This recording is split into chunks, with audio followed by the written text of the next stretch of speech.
The great meeting hall of the Galactic Council had never seen such panic. Hundreds of alien representatives from across the galaxy filled the massive chamber, their voices creating a symphony of fear and desperation. Some aliens had tentacles that writhed nervously. Others had wings that fluttered with anxiety. The largest ones pounded their massive fists on the metal tables. Ambassador Velthari of the Andromedian Collective stood at the center podium, her blue skin glowing with stress patterns that all the other species could read. She had brought the worst news possible to this emergency meeting. The quantum storm will reach the Kepler 442 system in exactly 72 hours, announced, her voice carrying across the silent hall. 3 dying stars have collapsed simultaneously, creating a space-time disaster unlike anything we have ever recorded. The storm will destroy everything in a 15-light-year radius. A collective gasp echoed through the chamber. Every alien present knew what this meant. The Kepler 442 system was home to 4 populated planets. 12 billion innocent lives would die if nothing was done. Captain Li Dongwu sat quietly in the human delegation section, watching the chaos unfold around him. His dark eyes remained calm, while alien leaders shouted over each other in dozens of different languages. Next. To him, Dr. Park Soyoung studied her data tablet, running calculations that made her frown deeper with each passing minute. The quantum storm will make all faster-than-light travel impossible, continued Ambassador Velthari. Our ships will be trapped in normal space. Communication systems will fail. Cannot even send warnings to the people who are about to die. Zephyrian Queen spread her crystalline wings and spoke with a voice like ringing bells. My people have the fastest evacuation ships in the galaxy. We can save perhaps 50 million beings if we start immediately. The Brutari fleet can carry heavy loads, rumbled Commander Kex, his armored hide scarred from countless battles. Our ships are slow, but strong. We might evacuate another 100 million. Other species began calling out their capabilities. The ethereal beings known as Vorthans could phase their ships through some obstacles. The mechanical hegemony could work without rest. Ancient Etherians had wisdom spanning millennia. Dr. Park Soyoung looked up from her calculations and whispered to Captain Lee. Even if every species contributes their maximum capacity, we can only save 200 million people. That leaves almost 12 billion to die. The hall erupted into arguments about who would be saved and who would be left behind. Some aliens suggested saving only the most advanced civilizations. Others wanted to prioritize the youngest populations. The debates grew heated as different species accused each other of favoritism. Captain Lee stood up slowly. His movement was so quiet that almost nobody noticed at first. But gradually, the arguing voices began to fade as more aliens turned to look at the human representative. His calm presence seemed to cut through the panic like a knife through smoke. We have run every simulation, said the Vorthan scientist, Kilthara, her multiple eyes blinking in sequence. Every possible evacuation scenario has been calculated by our quantum computers. Mathematics does not lie.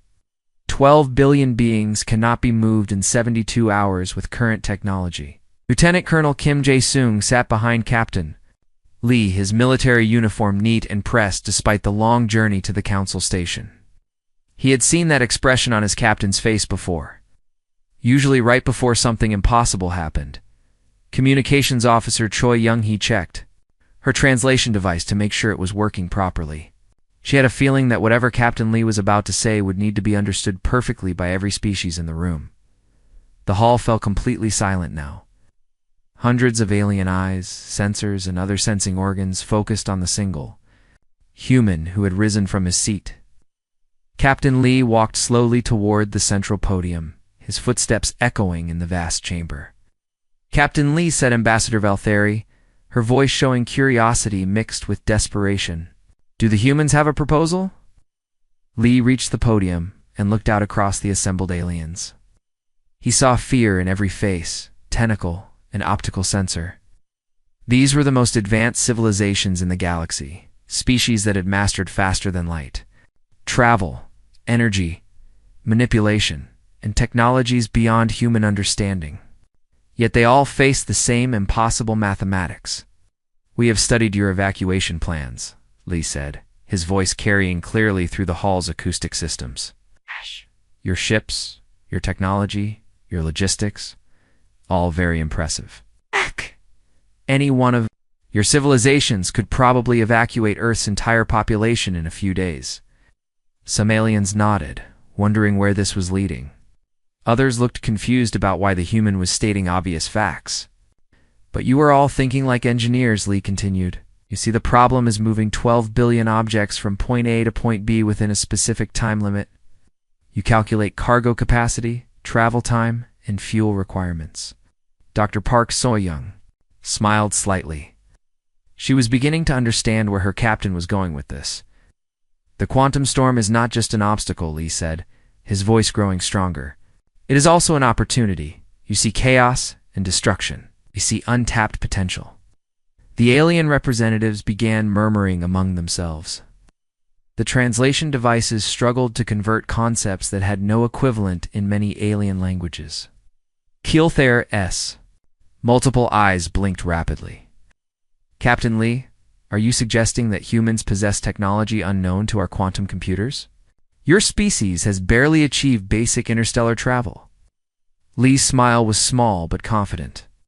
"Sometimes the newest voice in the room hears what everyone else has missed. Sometimes you need a fresh perspective to see the solution that was always there." The hall erupted in confused chatter. Some aliens seemed hopeful, others appeared skeptical, and many looked completely baffled. Captain Lee raised his hand, and the noise gradually died down again. When he spoke, his words would be remembered by every species present for generations to come. "Give us operational command of this evacuation," he said simply. "Trust us to coordinate the rescue efforts. We will evacuate every single being in the Kepler 442 system, all 12 billion of them." The silence that followed was absolute. Not one alien moved or made a sound.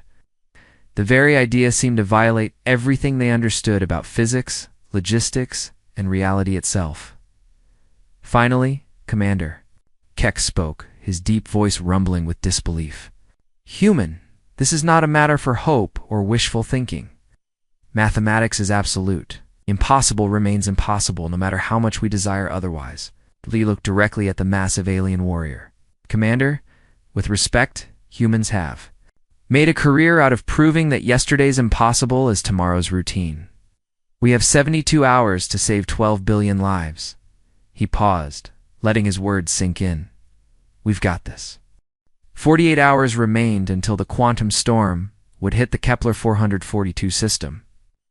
The massive alien fleets had positioned themselves at safe distances around the storm's edge, their powerful sensors watching and waiting.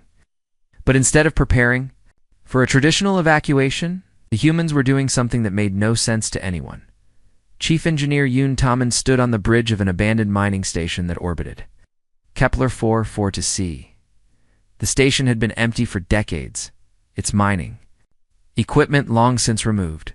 But now human technicians swarmed over every surface, installing strange crystalline devices that hummed with quiet energy.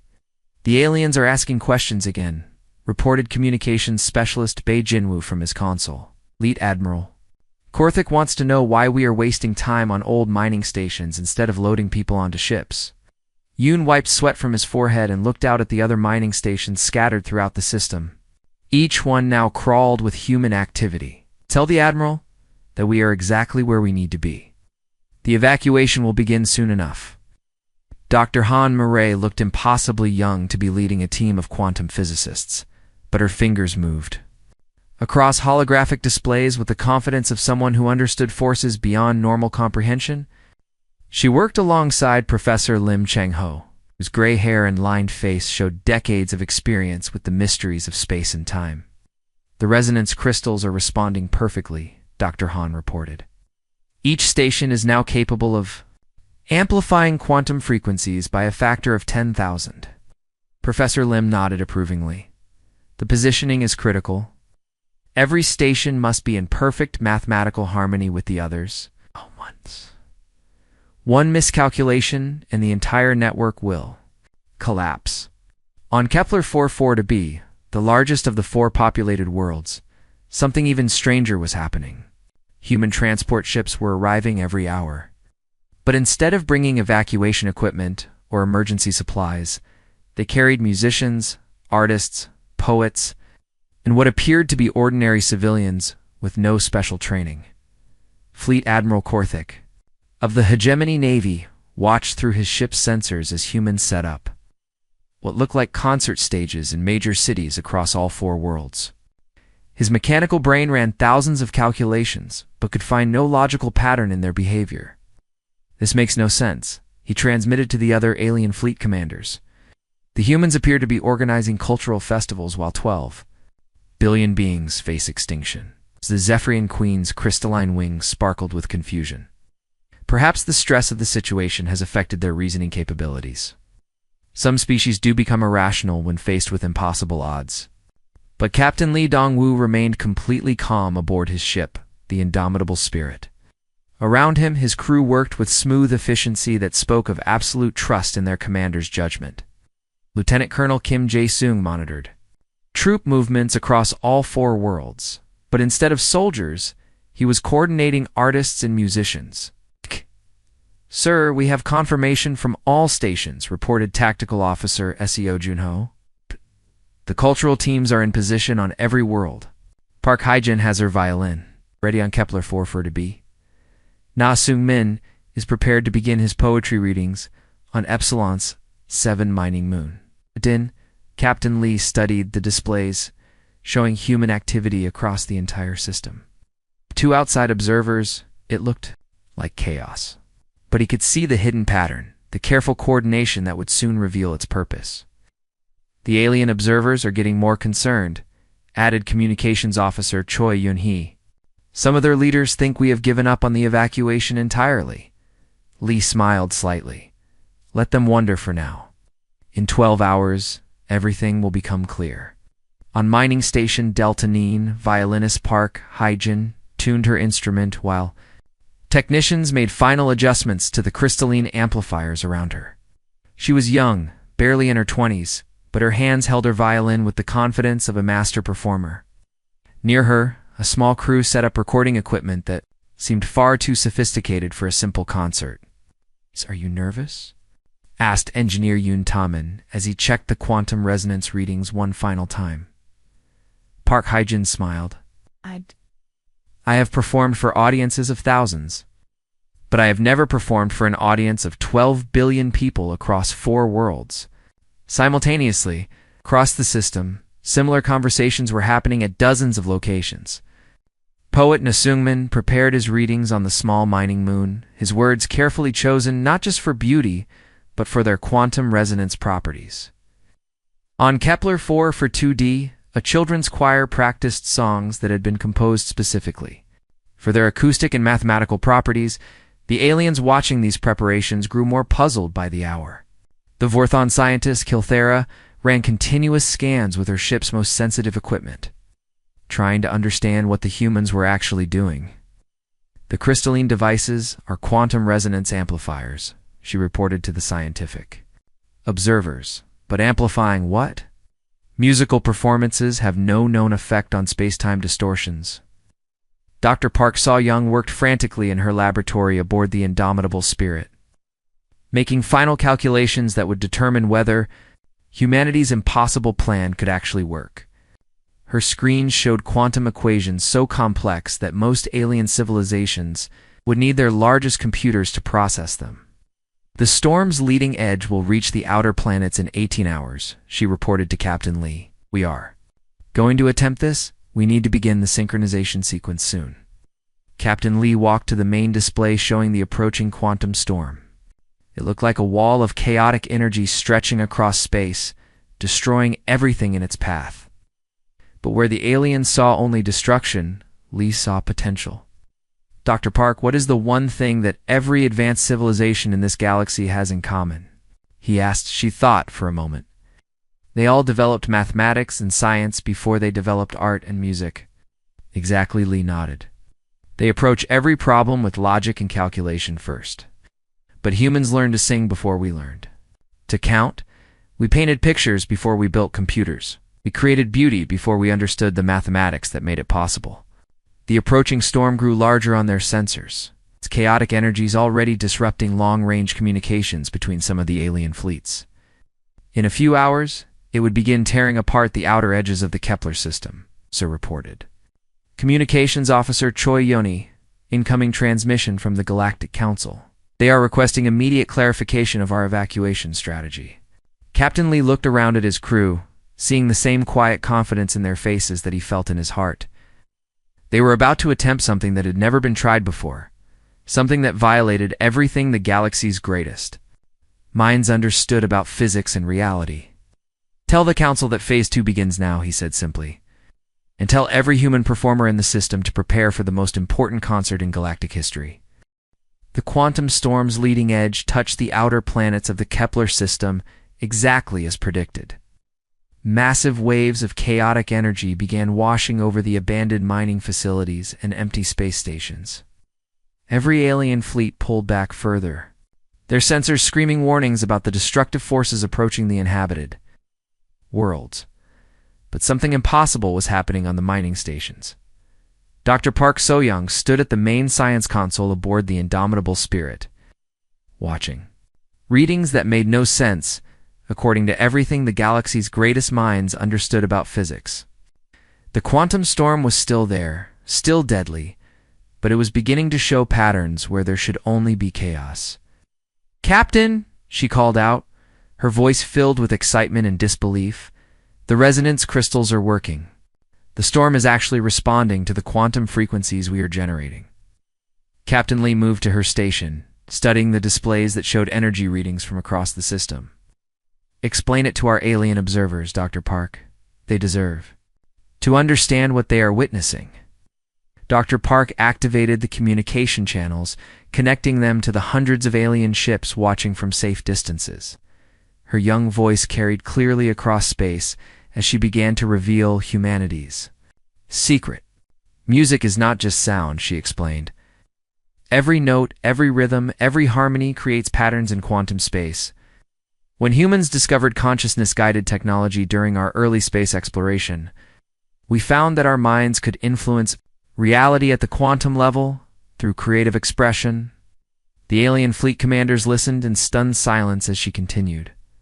"The crystals we installed are not just amplifiers. They are quantum resonance converters. They take the creative energy of human consciousness and transform it into organized patterns that can influence space and time itself."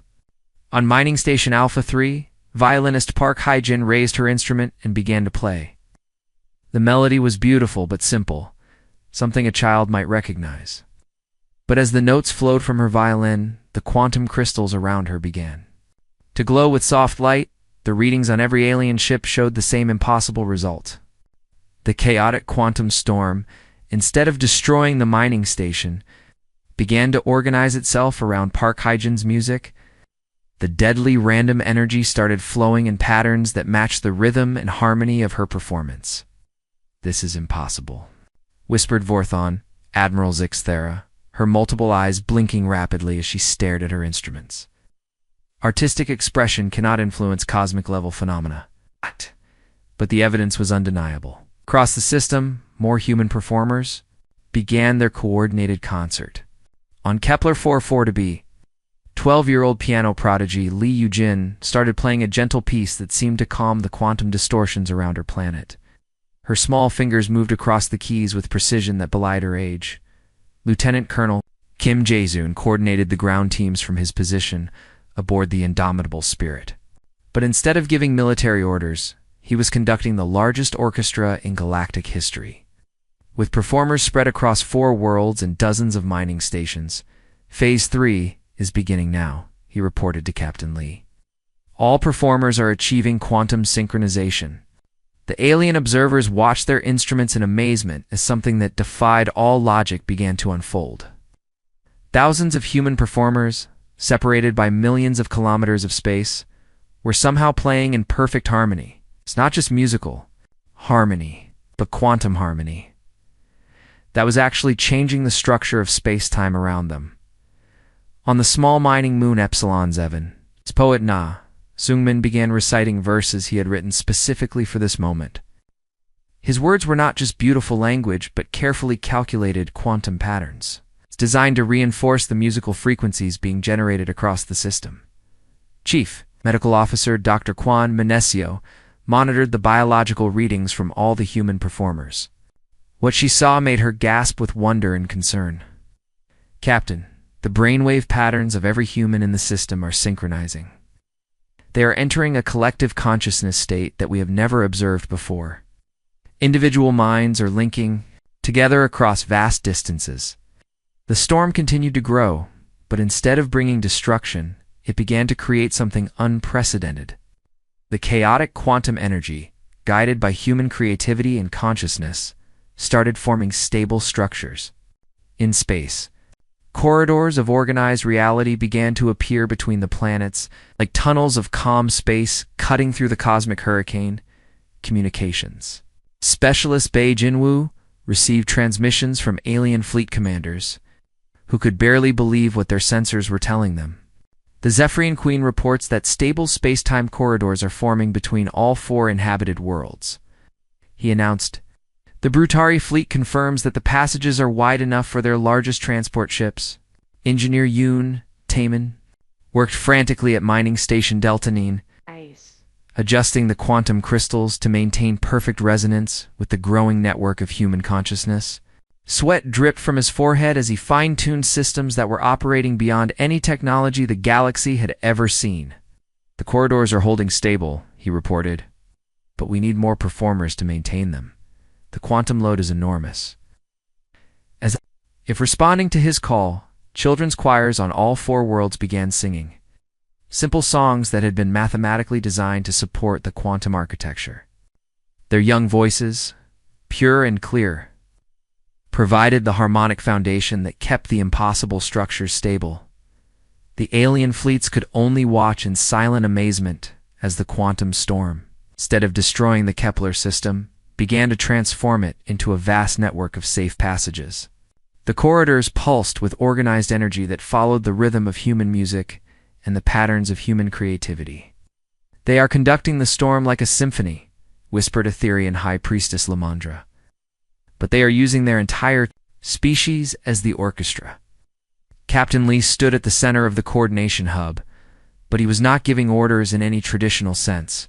Instead, he seemed to serve as a focal point for the collective human effort.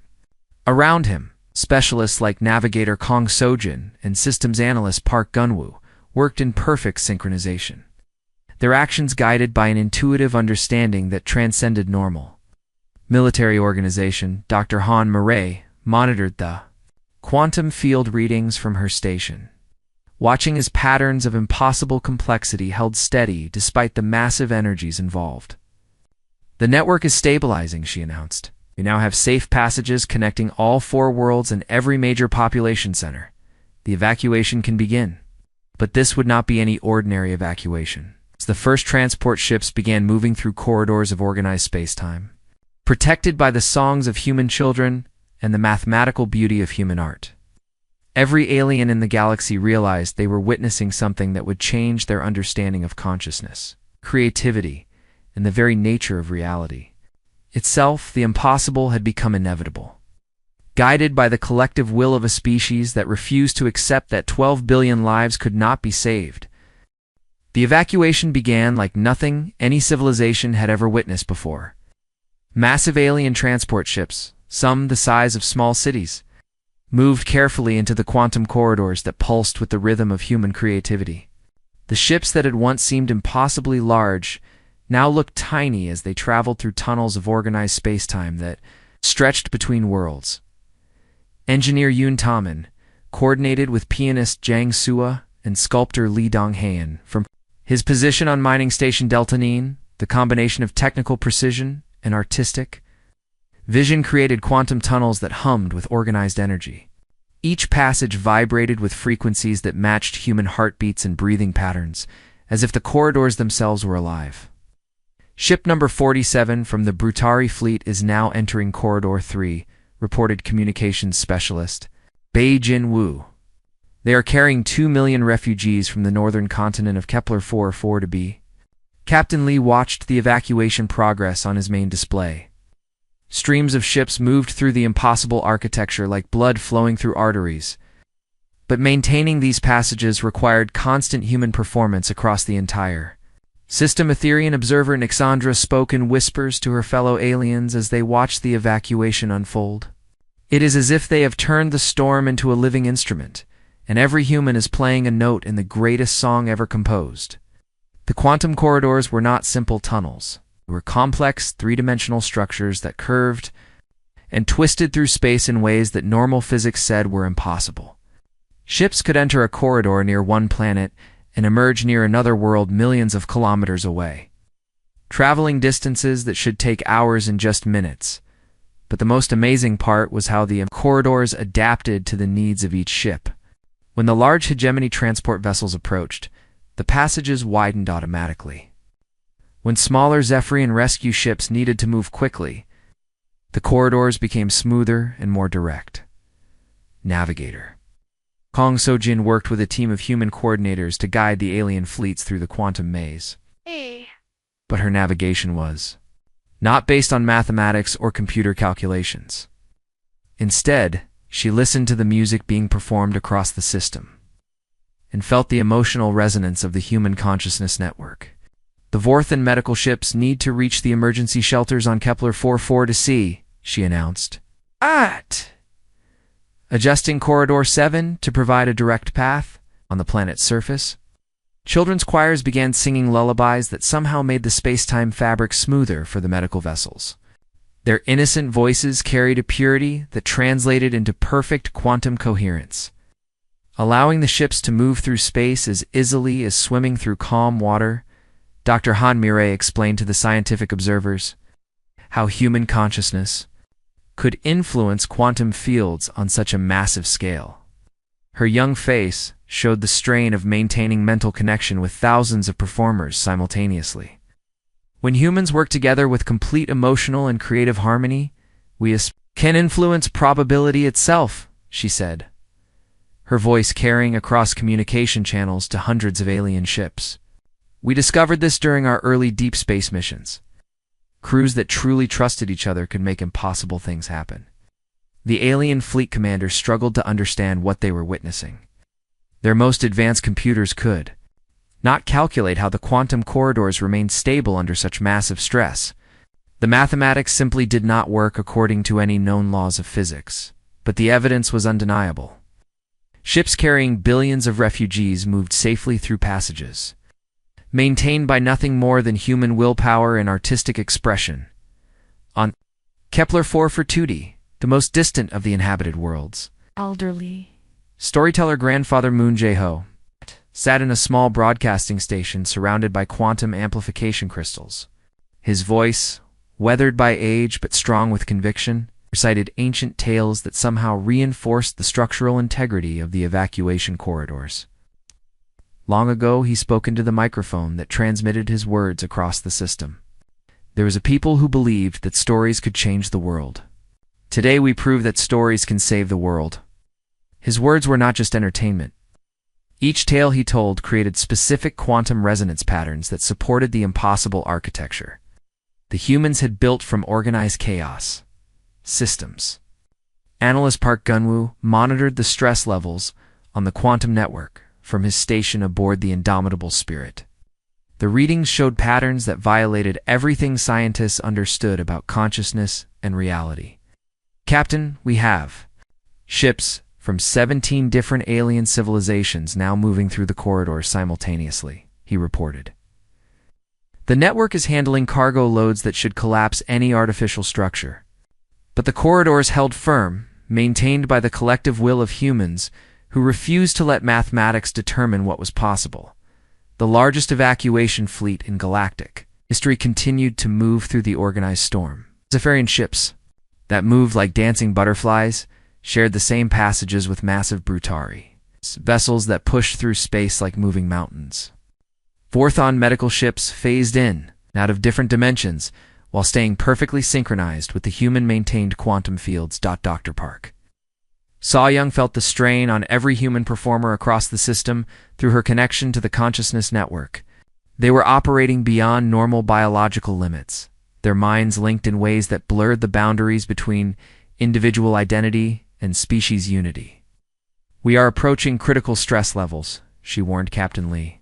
The human neural matrix cannot maintain this intensity much longer. Through the quantum corridors, refugee ships continued their impossible journey to safety. The evacuation was now 70% complete.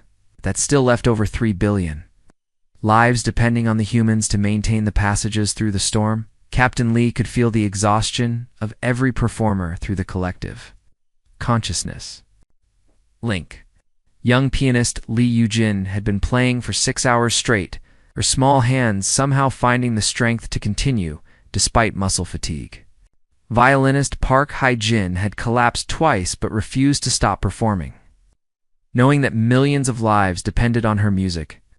"Sir," reported Tactical Officer Seo Jun-ho, "the alien observers are requesting permission to send medical aid to our exhausted performers." Lee shook his head. Any interruption to the performances could destabilize the entire network. Our people knew what they were volunteering for. The quantum storm continued to rage around them, but now it was no longer their enemy. Under human guidance, the cosmic catastrophe had become the greatest rescue vehicle in galactic history. Ships filled with refugees moved through pathways of organized destruction, protected by songs and stories and the unshakable human belief that saving lives was more important than obeying the laws of physics. The aliens could only watch in silence. Respect as humanity proved that sometimes the newest voice in the galaxy could teach the oldest. Civilizations knew ways to think about what was truly possible. 36 hours had passed since the evacuation began, and the human performers were reaching the breaking point. The quantum storm had grown to its maximum intensity, creating pressures on the consciousness network that no living being should be able to withstand. Yet somehow, the corridors still held. Violinist Park Hae-jin collapsed during her performance on Mining Station, all free. Her violin fell silent as exhaustion finally overcame her determination. For a terrifying moment, the quantum corridor she had been maintaining began to flicker and destabilize. But before the passage could collapse and trap thousands of refugee ships inside, something remarkable happened. Musicians from 12 other stations seamlessly picked up her melody. The network of human consciousness adapted instantly, spreading her musical pattern across multiple performers to maintain the critical pathway. "Incredible," whispered Dr. Han Mirei as she monitored the quantum field readings. "The collective consciousness is evolving. It is learning to compensate for individual failures." Captain Lee felt the shift through his connection to the network. What had started as thousands of individual humans working together had become something far greater. A meta-consciousness was emerging, a unified human mind that could think and react as a single organism spanning light years of space, communications. Officer Choi Yon-hee coordinated with alien fleet commanders who could barely understand the reports they were receiving. "Sir, Fleet Admiral Korthik says his largest transport vessel just traveled through a corridor that was maintained by the sound of a 6-year-old girl singing nursery rhymes." The alien observers were documenting everything they witnessed, knowing their governments would never believe the reports without solid evidence. The Zephyrian science teams recorded how human dancer Eugemon's movements on a distant mining platform somehow stabilized gravitational fluctuations across 3 million kilometers of space. The Brutari war computers, designed to calculate the most efficient ways to destroy enemies, now struggled to understand how human composer on Hyeon-soo's symphony was literally rewriting the mathematical constants of local spacetime. His music created patterns that made impossible geometry work in normal space. Dr. Park So-young, now fully integrated into the human quantum network, felt the strain on every performer across the system, as if their exhaustion was her own. The collective consciousness allowed her to experience what 12,000 humans were feeling simultaneously. "We cannot maintain this much longer," she warned Captain Lee through their shared mental connection. "Individual neural patterns are beginning to break down from the stress." The evacuation was 93% complete. Over 11 billion refugees had been safely transported through the quantum corridors to designated safe zones beyond the storm's reach, but 800 million beings still waited for rescue on the four doomed worlds. The storm showed no signs of weakening. If anything, it was growing stronger as it fed on the gravitational energy of the collapsing star system. The quantum corridors required more and more precise human performance to remain stable against the increasing chaos. Young pianist Li Yujin had been playing continuously for 18 hours. Her small hands trembled with fatigue, but she refused to stop. Through the consciousness network, she could feel the fear of alien children who depended on her music to reach safety. "I can keep going," she whispered to the medical technician, who tried to convince her to rest. "They need me to keep playing." On the deepest mining station in the system, elderly master musician Kim Buong-ho prepared to attempt something that human scientists had only theorized about. At 78 years old, he had devoted his entire life to understanding the connection between music and the fundamental forces of reality. "What you are planning is too dangerous," Dr. Han Mir warned him through the communication link. "Complete neural integration with the quantum field could destroy your consciousness entirely." Kim Byung-ho smiled as he positioned himself at the center of the most powerful resonance crystal array in the system. Around him, quantum amplifiers hummed with energies that could tear apart matter at the atomic level. "Done, young woman," he replied. Calmly, "I have spent my whole life learning how to make beautiful music. Today, I have the chance to become music itself, to merge my consciousness with the cosmos to save lives I will never meet." What greater purpose could any artist ask for? The alien fleet commanders watched their instruments with growing concern. As the quantum storm reached unprecedented levels of intensity, even with the human-maintained corridors, the evacuation ships were struggling against forces that threatened to tear apart the very fabric of space-time. "The storm is destabilizing faster than our calculations predicted," reported Vorthan, Admiral Zixthera. "Even the human consciousness network may not be able to maintain the passages much longer." Communications specialist Bei Jin-woo received urgent transmissions from evacuation coordinators across all four worlds. "Captain, the final transport vessels are loaded and ready to enter the corridors. But the quantum stress readings are approaching critical levels." Captain Lee felt the collective exhaustion of his species through the neural network. Every human performer was operating beyond their biological limits, sustained only by their shared determination to save every possible life. They had achieved something impossible. But the final stage would require an even greater sacrifice. Engineer Yoon Ta-min monitored the quantum field generators from his position on mining station. Deltanine, the crystalline arrays were glowing white-hot from the energies flowing through them. Several had already burned out, forcing nearby performers to compensate with even more intense mental effort. "The network is approaching total system failure," he reported. "We need a massive surge of quantum coherence to stabilize the final evacuations." That was when Kim Byung-ho began his ultimate performance. Instead of simply playing music that influenced the quantum fields, he opened his consciousness completely to the cosmic forces around him. His individual identity began to merge with the storm itself. The effect was immediate and astounding. The chaotic quantum energies suddenly became perfectly organized, responding to the master musician's consciousness like an instrument responding to the touch of its player. The corridor solidified into structures stronger than any metal or energy field. Through the reinforced passages, the final evacuation ships began their journey to safety. 800 million lives moved through quantum tunnels, held stable by an elderly human who had chosen to become one with the cosmos itself. But the effort was consuming. Kim Byung-ho's life force. Through the consciousness network, every human in the system felt his sacrifice. His individual identity was dissolving into the greater harmony of the universe, creating perfect stability at the cost of his own existence.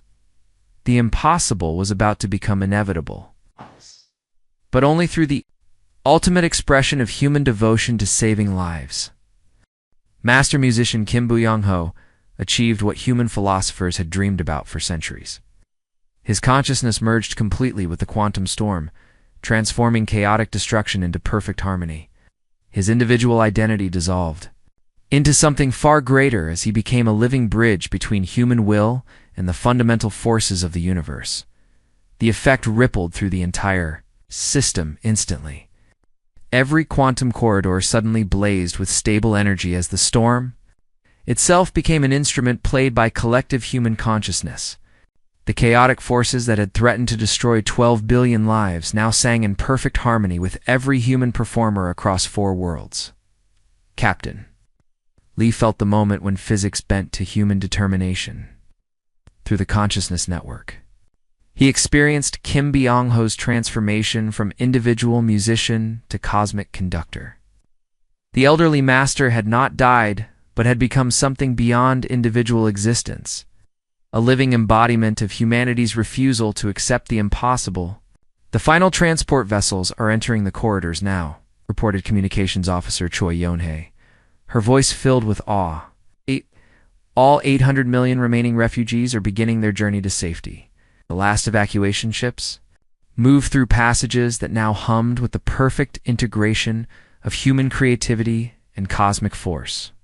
Children from the deepest shelters of Kepler 442d looked out through viewing ports to see corridors of light that pulsed with the rhythm of lullabies sung by human children they would never meet. Dr. Park So-young monitored the consciousness network. As it reached its ultimate expression, every human in the system had become part of a single magnificent performance that transformed a cosmic catastrophe into the greatest act of salvation in galactic history. "The quantum coherence is perfect," she announced, tears streaming down her face. "Every refugee ship is safely in the corridors. The evacuation is 100% complete." Young pianist Lee Yoo-jin played her final notes with hands that shook from exhaustion, but fingers that moved with absolute precision.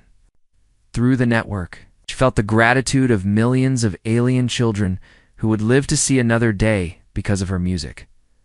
Violinist Park Hee-jin, who'd collapsed hours earlier, found the strength to raise her instrument one last time.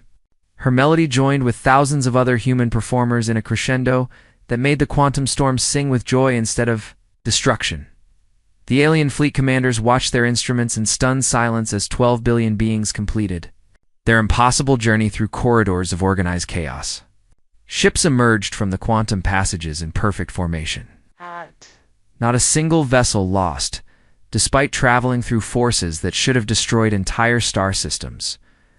"Evacuation complete," transmitted Fleet Admiral Korthik, his mechanical voice, processing emotions he had never been programmed to understand.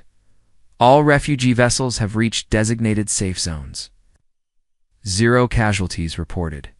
The quantum storm began to collapse back into normal space-time as the human consciousness network gradually released its hold on the cosmic forces. The corridors faded, like music at the end of a concert, leaving behind only empty space where impossible architecture had existed moments before. Across the system, human performers began collapsing from exhaustion. But every face showed the same expression of peaceful satisfaction. They had accomplished something that every advanced civilization in the galaxy had declared mathematically impossible. Professor Lim Chang-ho, his elderly face lined with fatigue, but glowing with pride, spoke for the entire human species when he transmitted a simple message to the alien fleets. Mission accomplished. All lives saved. The alien observers struggled to process what they had witnessed. The Vorthan Science Council would spend decades trying to understand how artistic expression could influence reality at cosmic scales. The Etherian High Priestess declared the rescue operation to be proof that consciousness and cosmos were truly one unified force. Communications. Specialist Bei Jinwoo received transmissions from alien governments across the galaxy requesting detailed reports of the human rescue method. Scientists, philosophers, and military leaders all wanted to understand how a species that had barely achieved interstellar travel could accomplish what their combined civilizations had deemed impossible. Captain Lee looked around the bridge of the indomitable spirit at his exhausted crew. Lieutenant Colonel Kim Jae-sung had coordinated the largest artistic performance in galactic history. Navigator Kang So-jin had guided ships through passages that existed only because humans believed they should exist. "Sir," reported Tactical Officer SEO Junho, "incoming transmission from the Galactic Council. They are requesting a full explanation of our rescue methodology." Lee smiled as he activated the communication system that would carry his words to every civilization in the galaxy. His response would be remembered and quoted for generations across hundreds of worlds. "Honored members of the Galactic Council," he began, his voice calm and confident, "we did not achieve the impossible. We simply refused to accept that it was impossible. When you care enough about saving lives, when your entire species commits to a single purpose with complete unity, the universe finds a way to make the impossible become inevitable." He paused, looking out at the empty space where the Kepler system had been, now safe for future generations, because humanity had chosen to care about the lives of strangers. "You calculated cargo capacity, travel time, and fuel requirements. But you forgot to calculate the power of 12,000 humans who refuse to let mathematics determine how many lives can be saved. You forgot to consider what happens when an entire species decides that love is stronger than physics." The human expeditionary force began preparing to return to Earth, leaving behind a galaxy forever changed by the knowledge that somewhere among the stars flew a species that looked at certain destruction and simply said, "We've got this." And then proved it through pure determination and unified will. In the years that followed, the Kepler incident would become the most studied event in galactic history. Alien civilizations would spend centuries trying to understand how humans had used collective consciousness and artistic expression to literally rewrite the laws of physics through the force of unified compassion. But the humans themselves never saw it as anything miraculous. To them, it was simply what any decent species would do when faced with the choice between accepting tragedy, refusing to give up on saving lives. The impossible had become real because humanity believed it should be real. And sometimes belief, backed by complete unity and unconditional love for life itself, is the most powerful force in the universe. Captain Lee's final report to Earth contained just 7 words. 12 billion lives saved. Heading home now.